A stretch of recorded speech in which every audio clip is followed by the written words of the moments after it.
Hello all, welcome to our channel. In the series of Constitution of India, today we are going to look up into the directive principles of state policy.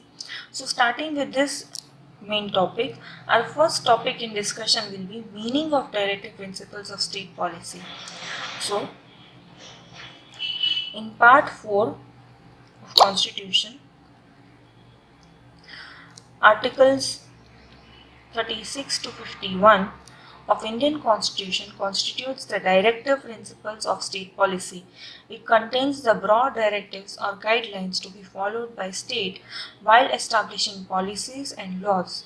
The legislative and executive powers of the state are to be exercised under the purview of the directive principles of Indian Constitution. The Indian Constitution was written immediately after India obtained freedom, and the contributors to the Constitution were well aware of the ruined state of Indian economy as well as the fragile state of the nation's unity. Hence, they created a set of guidelines under the heading Directive Principles for Inclusive Development of Society. Inspired by Constitution of Ireland, the directive principles contain the very basic philosophy of Constitution of India, that is the overall development of nation through guidelines related to social justice, economic welfare, foreign policy, and legal and administrative matters. However, the directive principles cannot be enforced in a court of law and the state cannot be sued for non-compliance of the same.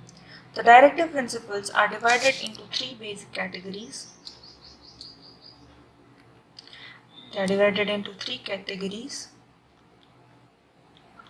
They are, first one is socialistic directives.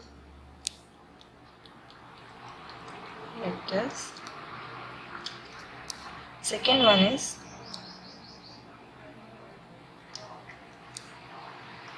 Gandhian directives. And the third one is liberal intellectual directives. So these are the three basic categories. Looking into them, the first one is socialistic directives. This part contains the directives for securing the welfare of people of India, equal distribution of material resources of the country, protection of fundamental rights of children and youth, and equal pay for equal work, education, etc. Next to this is Gandhian directives.